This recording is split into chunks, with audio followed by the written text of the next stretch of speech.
Ti, porque nós sabemos, Senhor, que sem Ti nós nada podemos fazer, mas em Ti todas as coisas são possíveis. Não existe nada além da Tua mão, não existe nada que o Teu grande poder não possa intervir. Senhor, nós estamos aqui, Senhor, para crescer no conhecimento da palavra e no poder de Deus. Nós queremos ser aperfeiçoados e nos tornarmos cada vez mais parecidos com o nosso Senhor. Senhor, nessa manhã nós te pedimos, Senhor, abra os nossos ouvidos espirituais, abra o nosso coração, Senhor, para conseguir discernir a Tua vontade, Senhor. A Tua vontade ela é boa, a Tua vontade ela é agradável, a Tua vontade ela é perfeita. Senhor, alegra o nosso coração, nos encha do Teu Espírito Santo. Dê-nos, Senhor, espírito de sabedoria e de revelação, para termos uma compreensão exata do que o Senhor tem para nós neste exato momento, neste dia que o Senhor designou para nós. Muito obrigado, Senhor, pela Tua bondade, pela Tua fidelidade. Conduz-nos, Espírito Santo, em cada palavra, em nome de Jesus. Amém. Glória a Deus. Pode sentar. Aleluia. Pronto, volta aqui. Os do lado também vai? Ou vai depois?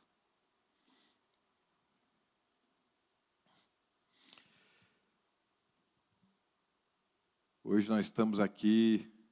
Está tendo kids hoje, se vocês quiserem. Senão fica à vontade. Está fechado? Cadê a tia do kids? A tia do kids estava aqui na frente. Foi? Ah, verdade. A irmã que estava hoje no Kids, ela mandou uma mensagem mais cedo que o filho dela passou mal, ela estava indo deixar na casa da sogra. Verdade, tem isso. Vai ter uma, mas vai ter, daqui a pouquinho ela chega. Glória a Deus. Então, hoje nós vamos estar finalizando aqui sobre lei e graça. E olha só que coisa interessante, gente. Deus sabe de todas as coisas, amém? Quando a gente estava preparando, orando a respeito dessa aula, vamos falar da lei anti-Moisés para entender como que o padrão moral de Deus sempre existiu. A graça na lei de Moisés, porque Deus sempre foi gracioso, por mais que a lei fosse uma coisa rígida, ordenanças exteriores, um monte de regra para adoração, mas Deus já era gracioso, a gente viu manifestação da graça de Deus. Além da nova aliança, como que existem regras na nova aliança, porque às vezes o pessoal acha, na graça vale tudo, pode fazer tudo de qualquer forma, e não é assim. E a última, interpretando texto difícil. Eu fiquei pensando assim, amém, glória a Deus, mas, Senhor, o que o Senhor quer com isso aqui? Interpretando texto difícil, mas qual o mistério disso aqui? E quando foi esses dias agora, surgiram vários questionamentos aí no mundo sobre a interpretação da Bíblia, sobre a interpretação do Antigo Testamento. E eu fui vendo, eu falei, gente, Deus já sabia que isso ia estar acontecendo na semana que a gente dá aula. Olha só. Aconteceu tem 3 dias que eu fui ver, coisa requentada. Não, aconteceu essa semana, esse debate. Eu falei assim, bem, Deus já sabia disso, né? Então não é por acaso que as coisas acontecem. Muitas vezes, gente, quando a gente busca ser guiado pelo Espírito Santo, a gente não está no controle, né? Então parece, está lá com o microfone, sabe exatamente tudo que vai acontecer. Eu queria saber tudo, às vezes eu aprendo quando eu falo. Olha que legal isso aqui, gente, eu não sabia disso que eu acabei de falar. Porque Deus vai falando conosco de diversas maneiras, né? E hoje a gente vai finalizar aqui com essa interpretação do que seriam esses textos difíceis. E a primeira pergunta é a seguinte: existem textos difíceis na Bíblia? Sim? Certeza? E por que eles são difíceis? Não precisa responder não, só pensa. Por que alguns textos param assim, opa, eu não entendi direito, o que está querendo dizer? Então vamos começar pela parte mais fácil aqui. Nenhuma pessoa é capaz de ter todo o conhecimento sobre Deus e sobre a palavra dele. Amém? Todos nós estamos aprendendo o tempo todo. A gente vai cada dia se aperfeiçoando, cada dia a gente sabe mais, mas nunca vamos saber tudo. Porque Deus é infinito e a gente é limitado. Nós podemos crescer sim, e devemos. Só que tem algumas coisas que a gente não vai conseguir transpor sozinhos. Às vezes, a gente vai precisar da ajuda do irmão, meditar em cima da palavra. E existem coisas que são mistérios que a gente não vai conseguir saber também. Deuteronômio 29 fala o seguinte, que existem coisas encobertas que pertencem ao Senhor. nós não vamos saber. Por exemplo, quando que Jesus vai voltar? Nós não vamos saber. Uma hora a gente vai ficar sabendo. Uma hora, quando ele vier, a gente vai descobrir. Existem mistérios que a gente só vai saber ou quando a gente estiver junto com o Senhor, ou então quando ele se manifestar para a gente. Não tem como a gente saber de antemão. 1 Coríntios 13, no versículo 9, fala que em parte nós conhecemos, em parte nós profetizamos. Isso quer dizer que o nosso conhecimento é parcial, da mesma forma que a profecia também é parcial. Uma pessoa, quando ela está profetizando, ela não sabe de tudo que está acontecendo na vida da outra pessoa. Ela sabe aquilo que Deus revelou, ela está profetizando uma parte. Quando a gente recebe uma profecia, às vezes parece que nossa vida está num raio-x e tudo está exposto diante da pessoa que está profetizando, né? Não é.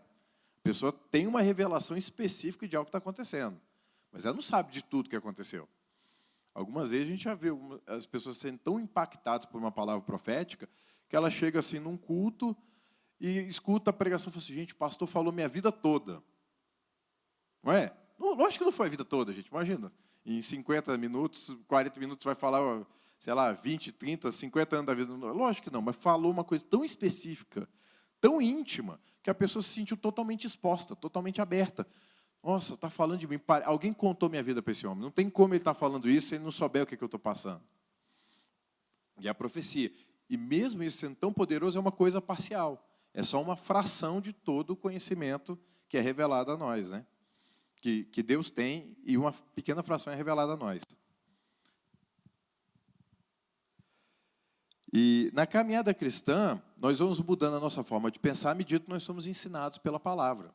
Coríntios 13 é uma passagem interessante, que ele fala da maturidade. Ele fala, quando eu era menino, eu falava como menino, pensava como menino. Mas quando eu cresci, eu amadureci, eu mudei minha forma de pensar, eu mudei minha forma de falar. Existe uma evolução na caminhada cristã. Cada vez que a gente vai conhecendo um pouco mais de Deus, a gente muda a nossa forma de pensar, muda a nossa forma de falar.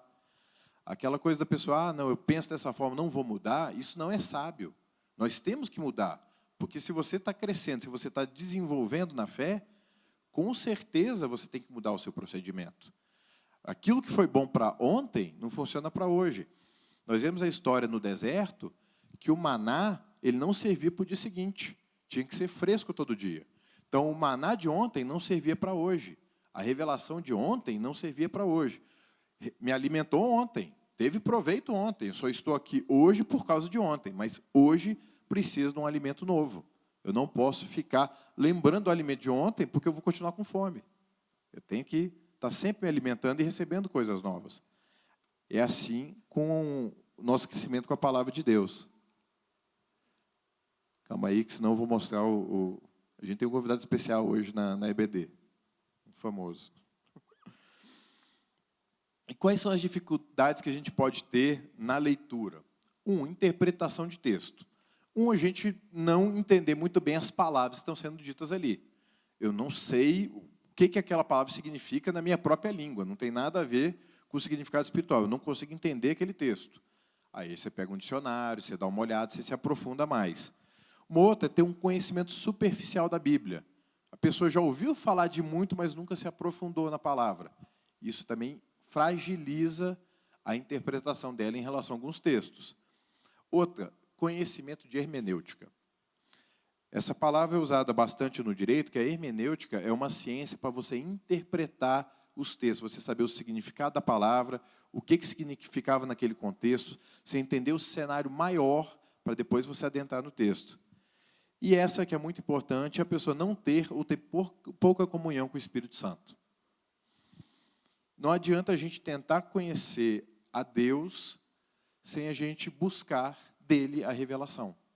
Se a gente só lê a palavra fria, a gente não vai conseguir crescer em entendimento, porque entendimento é espiritual.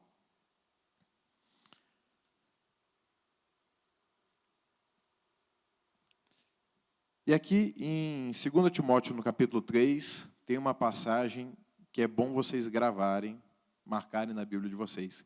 Que toda a Escritura é inspirada por Deus e útil para o ensino, para a repreensão, para a correção, para a instrução na justiça, para que o homem de Deus seja apto e plenamente preparado para toda boa obra. Toda a Escritura é inspirada por Deus, Antigo e Novo Testamento.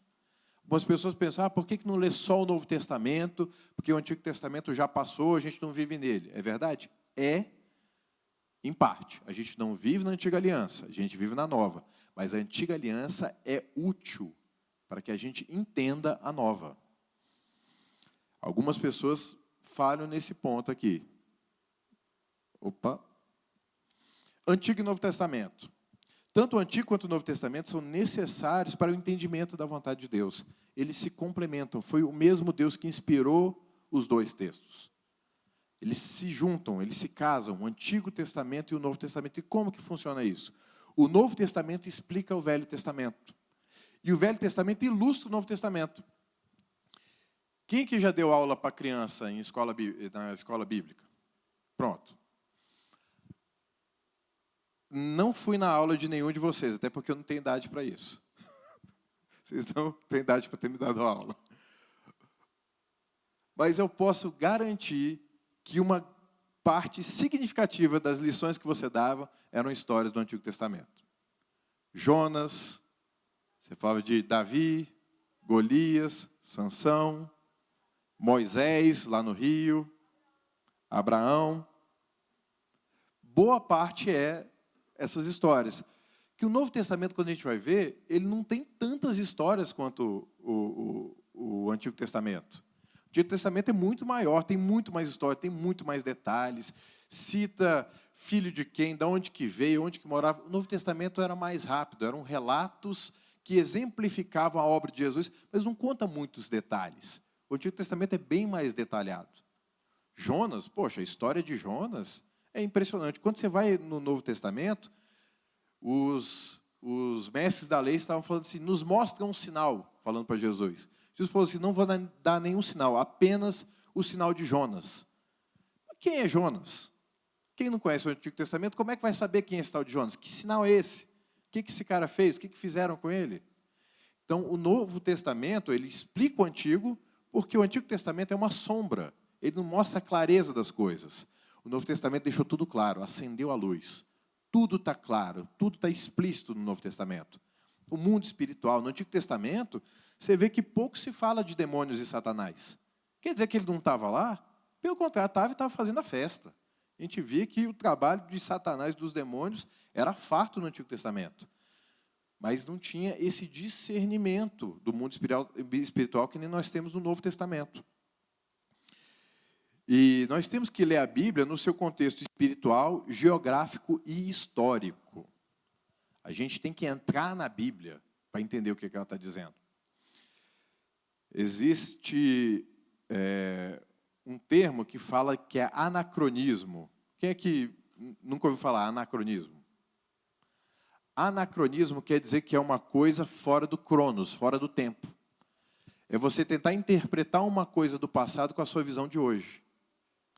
Por exemplo, a gente falou isso daqui na semana passada. Há uns 200 anos no Brasil, pouco mais de 200 anos, escravidão era legal, não era crime, não era imoral, era algo da sociedade. Ter escravo era uma coisa socialmente aceita. Ninguém olhava para uma pessoa, poxa, você escraviza uma outra pessoa, isso não era visto como uma coisa criminosa. Hoje, nós temos uma visão totalmente diferente. É abominável a gente imaginar o conceito de você escravizar uma outra pessoa. Mas essa é a nossa cabeça de hoje. Quando a gente vai ler texto de 200, 300 anos atrás, a gente tem que entender o contexto daquela época. Quando fala de um escravo, não está falando de um ser humano com essa visão de dignidade humana que nós temos hoje. Falava de uma propriedade. Estava falando de uma pessoa com propriedade. E assim, a escravidão é uma coisa muito comum no mundo antigo, né? Tiveram várias nuances. A gente lembra do caso do Brasil, mas a escravidão é uma coisa muito maior do que isso. A escravidão tinha no Império Romano, tinha no Império Grego. A gente vê na história da humanidade a escravidão acontecendo bastante. Hoje mudou, mas a gente não pode ler o que aconteceu no passado com a cabeça de hoje.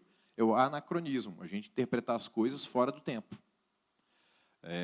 Tem uma regra do direito que fala que não existe crime sem que uma lei anterior o defina. Então, para uma coisa ser considerada crime, tem que ter uma lei antes.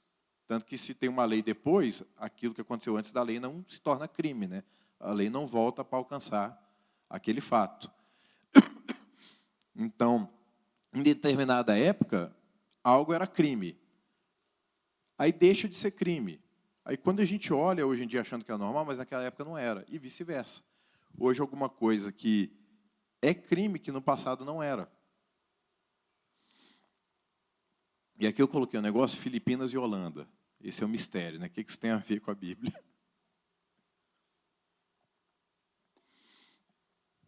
Filipinas e Holanda, perdão, nos mostra um pouco desse contexto da gente entender a geografia e a história do local.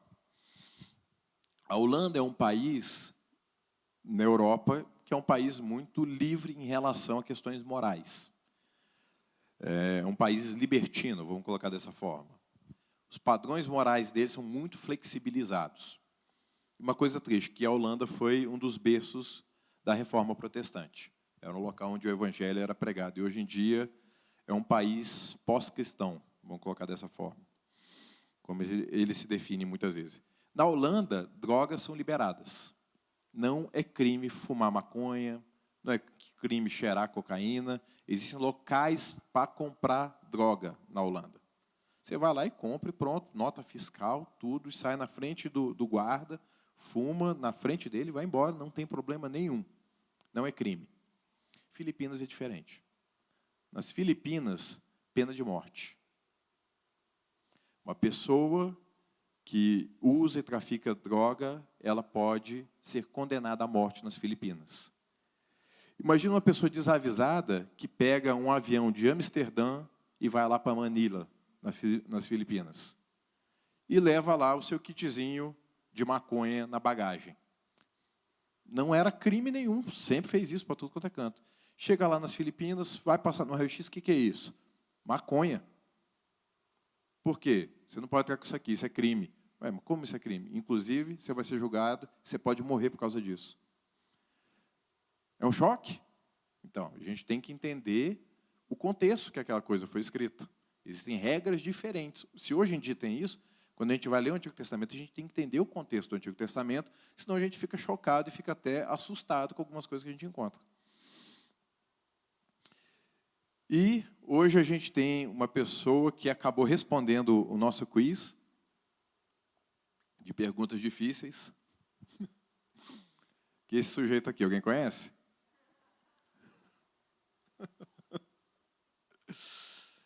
Isso aqui é um vídeo. Será que eu consigo dar o play no vídeo? Deixa eu ver. Não. Daqui a pouquinho a gente vai dar. O que aconteceu? Eu estava num site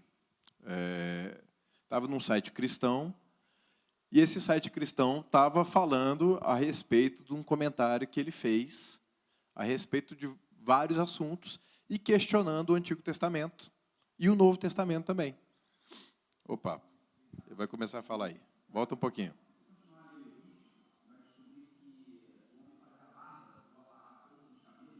Volta mais o texto do comecinho, Igor, por favor.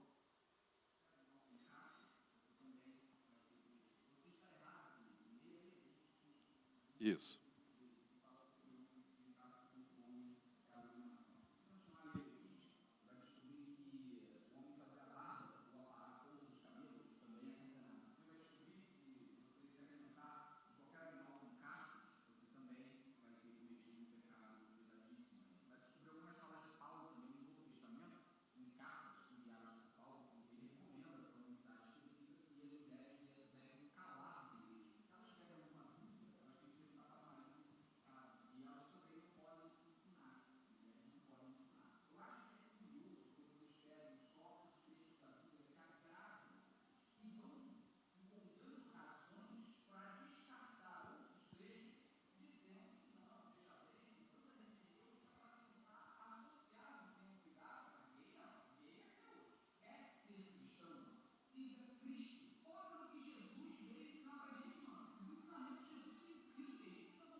E aí?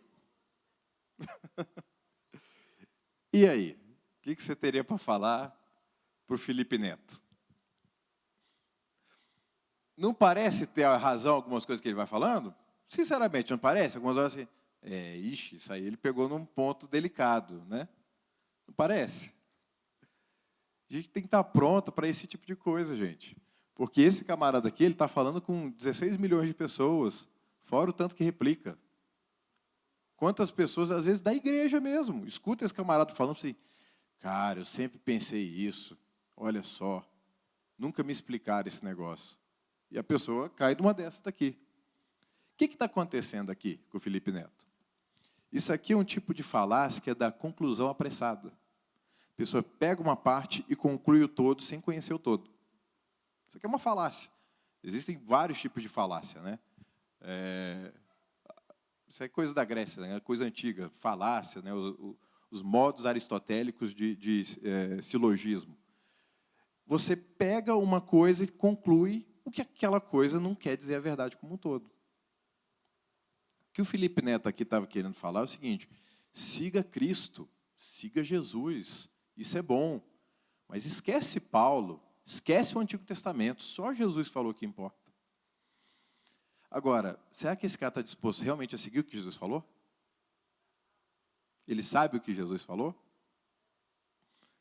São coisas assim, porque aparentemente ele está falando que seja cristão, siga Jesus, siga os ensinamentos de Jesus, é muito bom. Porque na cabeça dele, eu acho que seguir Jesus deve ser só ame a Deus e ame ao próximo. Ele não deve entender o que isso implica na prática. E quantas outras coisas Jesus ensinou, né? Mas Jesus ficou 3 anos para falar essas 2 frases. Fica parecendo que foi só isso que Jesus falou. E a gente tem que estar pronto para esse tipo de coisa. A gente tem que estar pronto para responder esse camarada. Se você fosse responder esse Felipe Neto, o que você falaria para ele? Pensa. Ele está querendo uma resposta na hora. Mas, por exemplo, vai estudar a Bíblia, é uma boa. Mas, pô, tá, beleza, mas e você que estudou a Bíblia? Como que você responde isso? Ele ia tentar inverter, né? O que a gente vai falar? Vamos explicar isso aqui.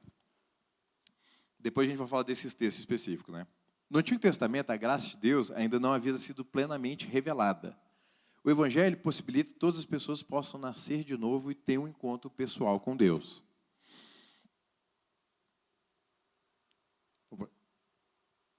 Israel era uma teocracia. O que é isso? A lei religiosa era a lei civil e penal. Você vê pena de morte lá, porque aquela era a constituição de uma nação, além de ser a lei moral. Tanto que quando Israel estava debaixo do Império Romano, eles não podiam apedrejar. Por quê? Tinha sido tirado essa teocracia. Agora eles estavam debaixo de um governo de leis romanas. Eles não estavam mais sendo governados pela lei de Moisés como lei civil, apenas como lei religiosa. Então eles podiam dizer que uma coisa era pecado, mas não podiam executar a pena de morte. Essas coisas fazem diferença, né? São alguns detalhes que vão fazer diferença. A pena de morte era consequência tanto da quebra da lei moral quanto da lei civil. Era crime. Não era apenas pecado, era um crime.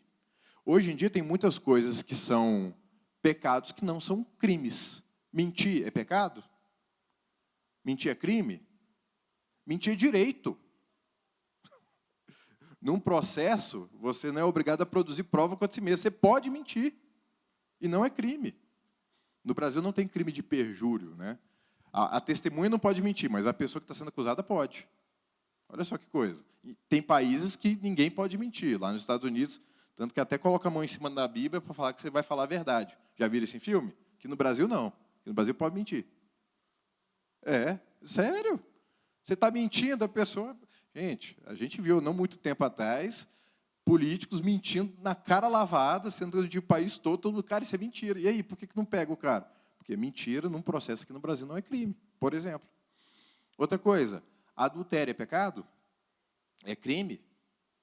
Não, já foi, mas não é. Então tem coisas, são crimes que não são pecados. E vice-versa também. E tem pecado que é crime. Homicídio. Homicídio é pecado e crime. Os dois, né? E no Antigo Testamento, Deus dava instruções cerimoniais para distinguir o seu povo dos demais povos. Quando ele falou, para você não cortar a barba, era porque Deus estava querendo que o seu povo tivesse uma distinção visível, externa, em relação aos demais povos. No Antigo Testamento, os ordenamentos eram para cerimônias externas. Circuncisão era na carne, essa questão da alimentação era coisas exteriores. Você não pode comer esse alimento, você não pode comer camarão, você não pode comer porco, você não pode comer isso, você não pode comer preparado de determinada forma. Tudo isso eram ordenanças exteriores. Por quê? Para distinguir o povo dos demais povos idólatras. E no Novo Testamento? Opa! Eu até coloquei um judeuzinho aqui. Vocês já viram o judeu ortodoxo? A gente morava em São Paulo, gente, para tudo quanto é quanto se encontrava. E normalmente assim, estava ele, a esposa e uns 6 meninos atrás. Que eles têm um monte de filho. Aí estava aquele negócio, a galera, no shopping, a gente ia no sábado para o shopping, estava cheio deles. Porque acabava o sábado deles, às 6 horas, 7 horas, ia todo mundo para o shopping, aquele monte de judeu lá. Aí ia para a área dos brinquedos, era fila, né? Chegava 3 famílias de judeu, ocupavam quase todos os brinquedos do shopping. Na nova aliança, a transformação é de dentro para fora, a circuncisão é no coração e não na carne. A luta não é mais uma batalha para conquistar territórios e eliminar os inimigos. A nossa luta é espiritual. Nossa luta não é contra a carne e o sangue. Nossa luta é contra principados, potestades, forças espirituais da maldade. Porque como agora todas as pessoas podem nascer de novo, o seu inimigo pode se tornar seu irmão. No Antigo Testamento, a pessoa tinha que se render para alcançar a misericórdia. Agora, Deus pode tocar a vida daquela pessoa por meio da palavra que você prega e ela nascer de novo, ter uma experiência com Jesus. E isso explica algumas dúvidas que às vezes as pessoas têm, por exemplo, em relação a guerras. Essas guerras, por que tinha tanta gente morrendo no Antigo Testamento e muitas vezes as ordens diretas de Deus para que matasse aquelas pessoas? Isso às vezes não gera algum incômodo quando a gente está lendo? Por que era assim? Na antiga aliança, os inimigos tinham que se render para alcançar misericórdia. A gente vê que os inimigos alcançavam misericórdia muitas vezes. Nós vimos isso aqui quando nós estávamos falando da graça na lei de Moisés. Existia misericórdia para todo mundo. A pessoa tinha que se render, se sujeitar ao povo de Israel. Senão, seriam mortos com seus descendentes. E quando Deus dava uma ordem de execução, é porque ele já havia julgado e condenado os pecados daquele povo inimigo. Todas as pessoas que pecam merecem a morte. A gente nunca pode esquecer disso, gente. A salvação não é direito, a salvação é graça. Ninguém tem direito à salvação. Pela graça nós alcançamos a salvação. Isso não vem de vocês, não é mérito. É um presente de Deus. Não por obras, para que ninguém se glorie. Paulo fala isso em Efésios capítulo 2. Então, a salvação é pela graça, não é pelo mérito. Nunca foi pelo mérito, a gente falou isso bastante. Então, quando a gente se entrega a Jesus, a gente nasce de novo, a gente se apropria da graça de Deus pela fé, não pelos nossos méritos, não pela nossa obra. E quando aquele povo resistia, tanto que a gente está lendo aqui na leitura bíblica, Josué e Juízes, acabamos Juízes agora. E lá mostrava que, quando Josué estava avançando, os povos não iam pedir paz para Israel. Eles estavam querendo afrontar Israel, criar emboscada para Israel. E com isso, ou Israel morria, ou outro povo morria. Era uma batalha. E muitas vezes o povo de Israel morria também. E várias vezes, por conta dos pecados do povo de Israel, os judeus morreram também. Então, existia esse padrão de Deus. Se Israel se mantesse em retidão, ele ia ter vitória. Se não, ele também ia sofrer as consequências. E Deus é juiz. Quando Deus dava uma ordem, é porque aquele povo ele não ia se arrepender dos seus pecados. Falando um pouco mais aqui do que o Felipe Neto colocou para a gente. Relações ilícitas. Jesus ensinou que o que deixa o homem impuro não é o que entra, não é a comida, não é você comeu a comida do animal com um casco fendido. Não é esse o problema. Se bem que ele até errou ali na interpretação, depois a gente pode até falar disso. Não é o que entra que contamina o homem, mas é o que sai. E olha o que Jesus fala, lá em Marcos 7, 19 e 23. Os maus pensamentos, imoralidades sexuais, roubos, homicídios, adultérios, cobiças, maldades, engano, devassidão, inveja, calúnia, arrogância, insensatez, são exemplos de pecado que Jesus estava falando.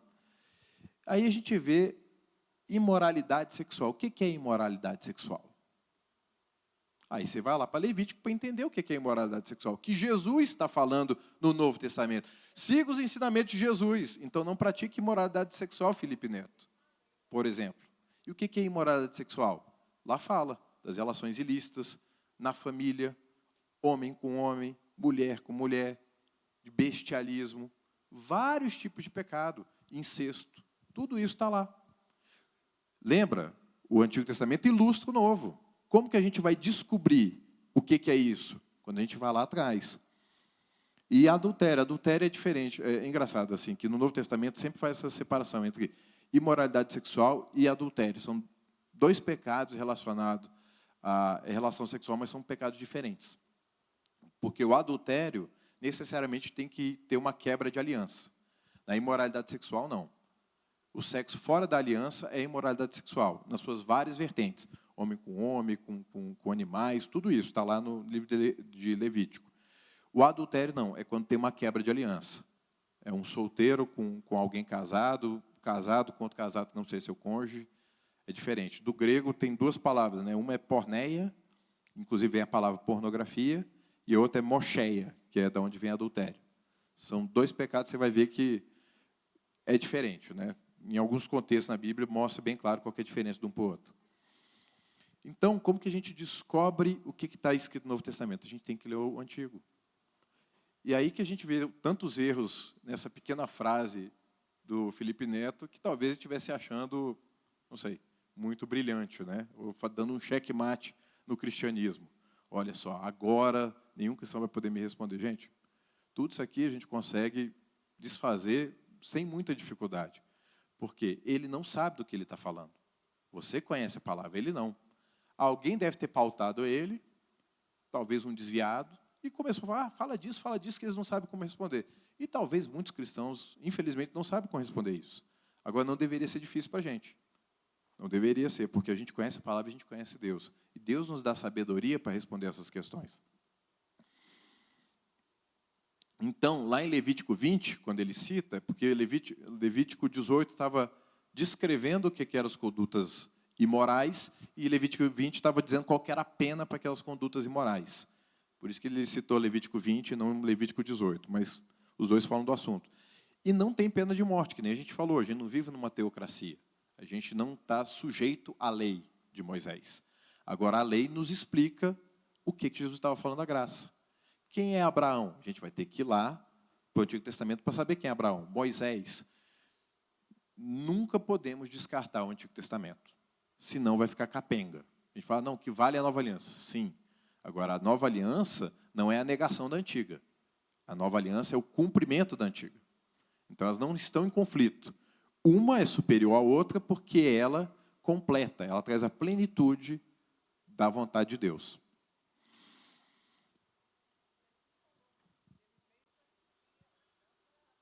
Exatamente, lá em Mateus 5.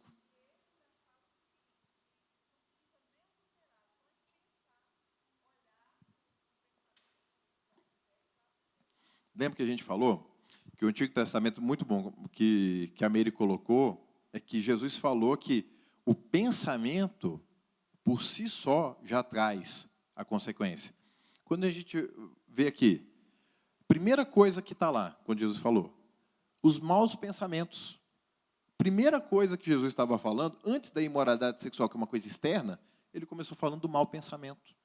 Porque aqui é onde é planejado o pecado. Tiago, ele fala disso de uma forma bem clara, ele fala do passo a passo do pecado. Ele fala assim, que o pecado, ele não nasce pronto, ele vai sendo gerado. Primeiro vem a cobiça, aí depois consuma, aí depois gera a morte. Então a gente tem que combater o mau pensamento. A batalha está na mente. Primeiro a gente combate, a gente vence aqui. Depois a gente vai ver que a gente não vai cair nos erros externos, porque a gente venceu a batalha antes. Exatamente. Voltando naquilo, muito mais importante é o que está dentro, que a gente não vê, do que o que está fora. Porque o que está fora tem que ser a exteriorização do que está dentro. Só que a gente consegue fazer coisas externas que não refletem o nosso coração? Sim. As pessoas conseguem fingir? Consegue. A Natália falou disso na semana passada. É uma coisa que é artificial, dura pouco tempo. Você consegue imitar um comportamento socialmente aceito por um tempo? Consegue. Agora, você consegue sustentar isso por muito tempo? Não consegue. E o judeu estava preocupado com isso, né? O judeu, eu cumpri a lei. Eu odeio essa pessoa, mas eu vou dar esmola para ela. Porque eu tenho que dar esmola porque é o que fala na lei. Jesus não falou isso. Você tem que amar a pessoa. Paulo fala lá, e gente, Paulo falou só o que Jesus, a lei e os profetas falaram. Então, ele querer negar o que Paulo falou, eu vou falar também daquela parte lá que ele citou lá, da mulher não ensinar e dela permanecer em silêncio na igreja. Tudo tem explicação, gente, pode ficar tranquilo. Paulo só estava explicando, detalhando o que Jesus já tinha ensinado por meio dos apóstolos. Paulo não falou nada diferente. Paulo não quebrou, não veio com uma doutrina nova. Paulo estava justamente explicando e detalhando o que Jesus já tinha ensinado. E Paulo fala, ainda que eu dê todos os meus bens e entregue meu corpo para ser queimado, se eu não tiver amor, nada disso vale. Então você pode fazer coisa externa e seu coração não está reto. Jesus está preocupado com o coração e com as obras, mas primeiro parte do coração. Opa. Mais uma aqui. Alguns outros versículos que a gente viu perguntas nesses dias aí que a gente colocou. Uma pergunta foi, quando que começa a graça e termina a lei? Essa é uma boa, né? A gente vê João Batista falando daquele que viria. A gente vê Jesus anunciando o reino de Deus. Agora, ali ainda estava o período da lei, era um período de transição. Porque Jesus estava explicando o que era o propósito da lei, mas ele ainda estava vivendo sob a lei, tanto que ele cumpria a lei. Depois que Jesus morreu e ressuscitou e soprou o Espírito Santo, ali é a marca da nova aliança. O Espírito Santo é a marca da nova aliança. O Espírito Santo em nós. Cristo em nós é a esperança da glória, é a unção de Deus em nós. O Espírito Santo, quando a gente nasce de novo, e o nascer de novo é o Espírito Santo entrar em nós. Ali começa a nova aliança.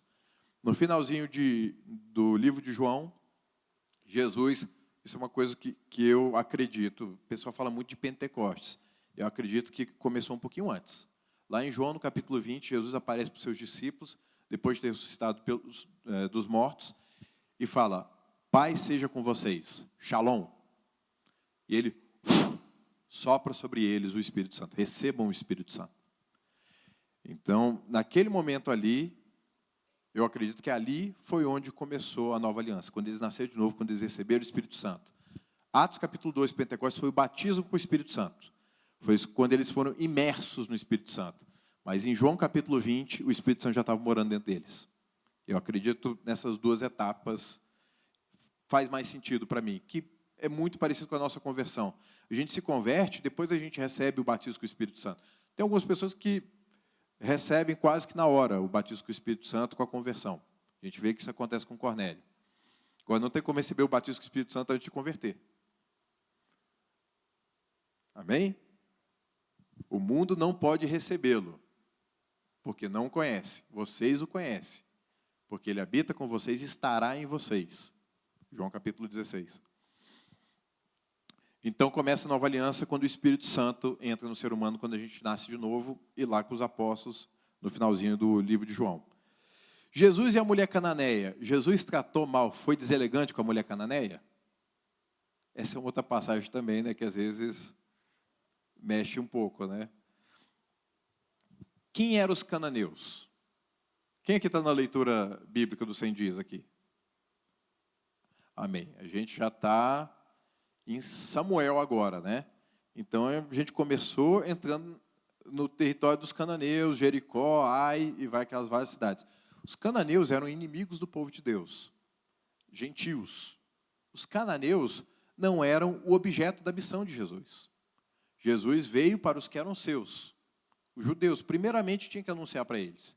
Mas o evangelho era para todo mundo. Mas primeiramente tinha que ser, porque Israel foi tido como primogênito dentre as nações. Então, primeiramente tinha que ser para Israel. Aí depois, até por conta da aliança com Abraão, depois para os outros. Então, ela estava lá pedindo, Senhor, me socorre, minha filha e tudo. Eu falei assim, olha, não convém eu tirar o alimento dos filhos, do povo da aliança, e dar para os cachorrinhos, que era assim como eles eram conhecidos. Não convém isso. Com certeza é uma coisa dura, mas não é a mesma conotação assim, está chamando ela de cadela. Não é a mesma coisa hoje não, gente.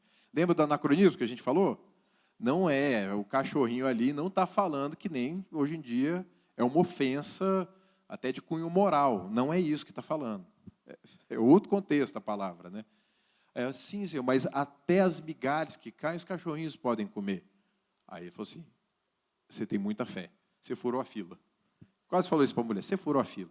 Era para ser depois, mas agora você vai passar aqui para frente. Falei assim, olha, não vi essa fé em canto nenhum. Vai lá, você tem o que você queria, já está resolvido o seu problema aí com sua filha. E essa explicação da mulher cananeia. Oi, amor. Tá, ótimo. E outra, Romanos 14, versículo 22, abre aí.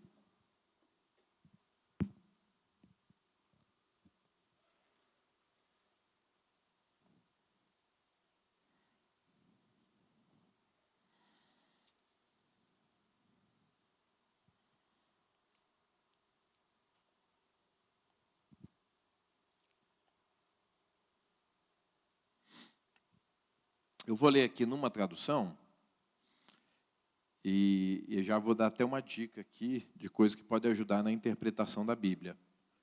Vou ler aqui para vocês na Almeida, Romanos 14, 22. Aí depois eu vou ler para vocês na NVT. Almeida, Romanos 14, 22.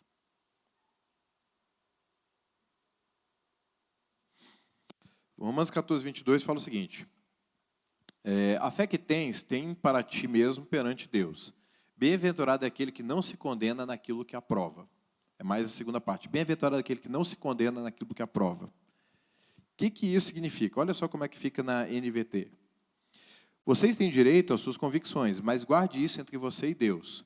Felizes são aqueles que não se sentem culpados por fazerem algo que consideram correto. Já ficou mais fácil entender? Muitas vezes, gente, ninguém aqui é obrigado a saber grego. Se você tiver oportunidade, até para conhecer mais, bom, mas ninguém é obrigado a saber grego. E as nossas traduções da Bíblia, elas são boas. Só que o português é muito rico, tem muitos sinônimos. Então, às vezes, uma Bíblia está usando um sinônimo, outra Bíblia está usando o outro. Qual que está certo e qual é errado? As duas estão certas. Então, você pega 2, 3 traduções que você deu a mesma passagem, você entende de uma forma diferente. Aqui, Paulo estava falando em relação às pessoas fracas na fé, que entendiam que não podia comer de tudo. Paulo falou, olha, nenhuma comida por si só te faz melhor ou pior. Lembra do que Jesus falou? Não é o que entra que contamina, mas é o que sai. Paulo falou, olha, toda comida vem de Deus. Mas tem pessoa que acha que é errado comer determinado tipo de comida. Então, não fique debatendo coisas polêmicas com pessoas imaturas. Ela não vai entender e ela talvez se escandalize e saia da fé. Então, aí que entra o amor. A gente tem que saber um momento de explicar com amor para cada pessoa. E outra, a gente não pode desprezar uma pessoa por quem Cristo morreu.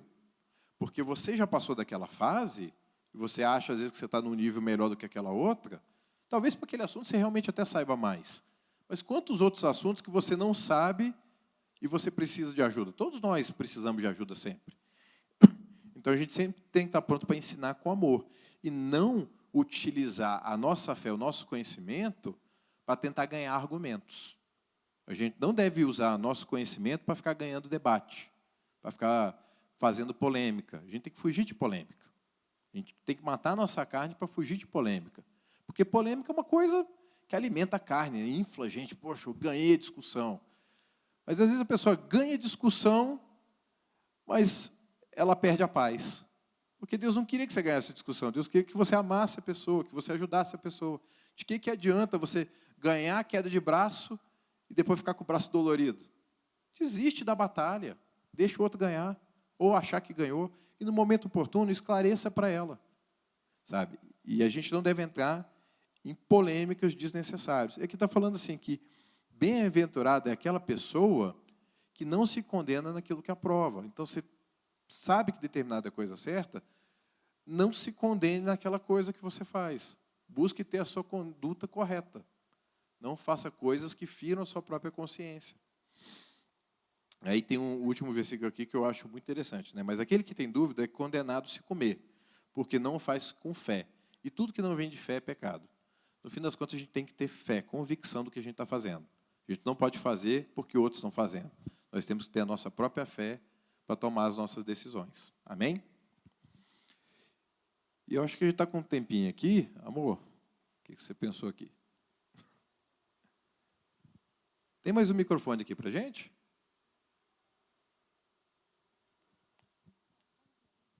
Tá. Olha só, a gente está aqui. Hoje a gente está fazendo a última aula do módulo. A gente vai entrar num recesso agora no mês de julho. E a gente vai começar em agosto falando das parábolas de Jesus. As parábolas de Jesus, a gente vai passar por tantos assuntos, gente, tanta coisa poderosa. A gente vai ver milagre, a gente vai ver reino de Deus, a gente vai ver milênio, a gente vai ver escatologia, a gente vai ver generosidade, a gente vai ver prosperidade, a gente vai ver tudo. Haja coisa, hein? E, para finalizar hoje aqui, a gente está querendo abrir para algumas perguntas. Acho que talvez umas 2 ou 3 perguntas. Não pode, porque tem tempo. Vai lá, amor. Bom dia, gente, tudo bom? Então, vamos começar a nossa brincadeira. Eu queria saber primeiro se alguém que enviou pergunta está aqui hoje, no link que a gente mandou lá do Google Forms. Tem alguém aqui? Alguém que perguntou? Não? Então, a pessoa perguntou e ficou sem resposta, olha só. Mas vocês tiveram a resposta dela. E agora, a gente queria que vocês pensassem aí, alguma dúvida que você tem que ser de um versículo, não pode ser, porque me disseram que uma vez, pegar um assunto assim, acho que é de versículo, algum versículo que você tenha dúvida. Você vai vir, quem fizer a pergunta, leva o seu brinde. Temos alguém? Aqui, ó. Foram primeiro que você. Vem, Rebeca. Cadê o microfone? Vem, Rebeca. Ela falou que tinha uma pergunta. Vai que é a pergunta de alguém, né? Pergunta. Se eu não tenho pecado, como é que o diabo surgiu de lá?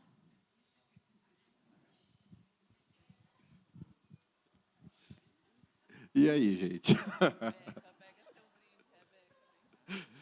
Viu que a gente nunca pode... Convido todos vocês a fazerem parte do Kids. Esse nível de pergunta. A gente nunca pode menosprezar ninguém, né? Olha de onde que vem. Mais alguma? Vamos fazer as perguntas logo? Responde Tá. rapidinho. Não, Anne, ali vai. Vamos fazer as perguntas, a gente responde tudo no atacado. Eu tenho 2, na verdade. Pode ser. Uma é sobre esse último versículo que você leu, sobre a questão da comida, né? Porque, assim, se você come alguma coisa consagrada, não vai te fazer mal se você tem fé. Mas eu já participei de várias libertações que o Satanás requeria aquela comida e fazer mal à pessoa porque era dele. Então, assim, já que a gente pode comer o que for, por que que ele, às vezes, aprisiona a pessoa? E a outra questão é sobre Moisés, porque se ele era o escolhido porque Deus quis matar ele, seria só porque ele não circuncidou o filho dele? Lá com Zípora, né? Tá. Ótimo. Mais alguma? Tem mais uma ali.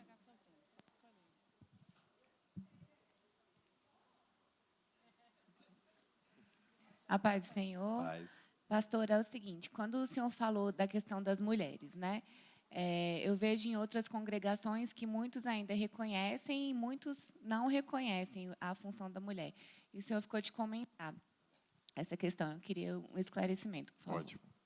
Beleza, então vamos começar aqui pela ordem, né?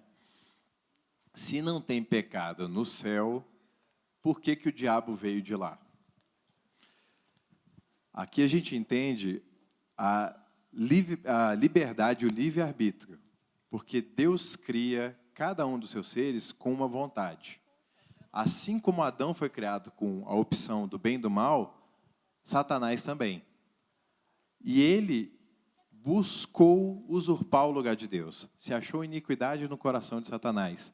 Então, Satanás, ele inaugurou o pecado. Satanás, ele inaugurou o pecado a partir do momento que ele começou a cobiçar a posição de Deus. O pecado não foi criado por Deus e o Satanás foi lá e, opa, deixa eu utilizar esse negócio.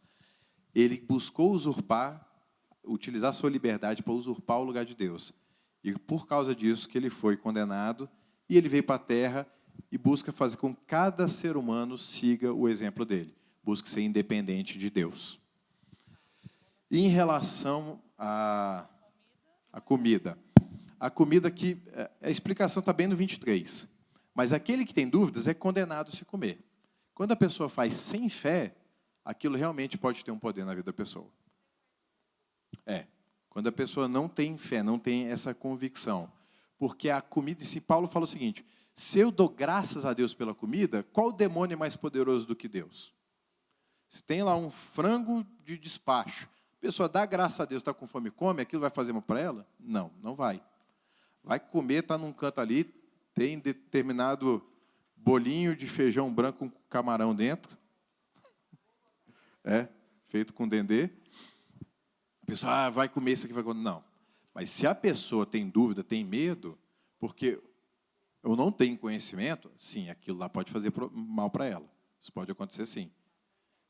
Moisés e Zípora, o que aconteceu? Eles já estavam no deserto e a aliança de Deus com o povo era dada por meio da circuncisão. Ali foi antes até da lei. A lei ia ser dada um pouco mais para frente no Monte Sinai. E Moisés estava negando a aliança com Deus ao não ter circuncidado seus filhos. Então, e Zípora, ela não era judia, então ela não entendia esse negócio de circuncisão. Vai ficar maltratando meu filho à toa? Vai ficar cortando menino? Isso ela não entendia. Tanto que dá uma ênfase grande para Zípora, né? Ela entendeu que a circuncisão era uma coisa importante e ela mesma foi lá e tomou a decisão que já era para ter sido feita. Talvez Moisés já tivesse tentado circuncidar os filhos antes e ela se opôs até por não entender essa aliança. Mulheres. Tá. Desde o ministério de Jesus, a gente vê várias mulheres acompanhando o ministério de Jesus. Inclusive, elas foram as primeiras testemunhas da ressurreição de Jesus e elas foram propagar o evangelho, a boa notícia. No Antigo Testamento, os cabeças das tribos sempre eram homens. Então, a gente vai vendo Jesus reafirmando esse padrão, porque ele tinha que cumprir a lei. No Novo Testamento, depois Paulo, fala, não tem distinção entre homem, mulher, livre e servo. Existe o padrão lá do Éden, o marido foi criado primeiro, o homem, a mulher auxiliadora, e a gente vê ele reforçando isso lá em Efésios, no capítulo 5. Só que, em relação a ministério, pregar o evangelho, pensa, se as mulheres puderam ser testemunhas da ressurreição de Jesus e falar isso para todo mundo, isso não é a pregação do evangelho? É diferente do que alguma pessoa possa estar fazendo um homem?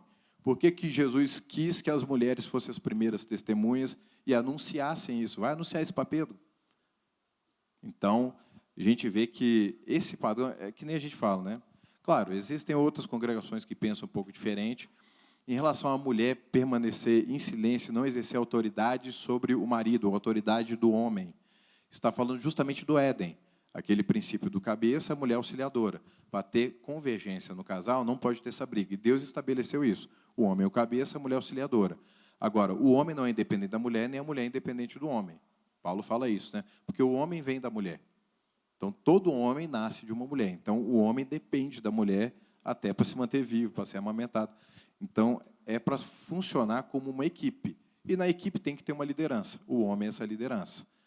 Mas a proibição da mulher estar ensinando era mais da mulher estar ensinando o marido no meio da congregação, porque isso ia estar gerando um conflito de autoridade do homem perante a congregação. Não era que a mulher não podia saber mais a Bíblia do que o homem. Se fazer isso em público, ia estar, de uma certa forma, desonrando o marido. Pega essa última, acho que a gente não vai conseguir responder, não, porque já está no horário, tá? Vem, Mateus. Não, amor, já passou do horário, de verdade. Mas podem mandar, gente. A gente vai abrir uma caixinha de perguntas. Pô, fica tímido para mandar as perguntas. Quando ao vivo todo mundo manda, pode mandar, tá? Mas da próxima vez eu vou pedir para mandar antes aí, para separar os textos assim, porque é meio arriscado isso que eu fiz, tá? Vai que tem alguma aí que Deus deu graça hoje. Tá, o Instagram, gente. Entrem lá no Instagram. A gente sempre está postando material. Vamos estar postando mais coisas das aulas. E a gente sempre faz um quiz. Vamos colocar de pé para orar?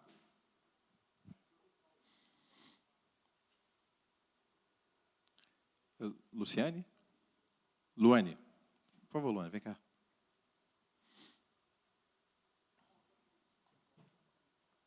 Hoje a gente tem um pedido especial aqui de oração. A gente vai estar orando pelo Murilo, que é seu primo.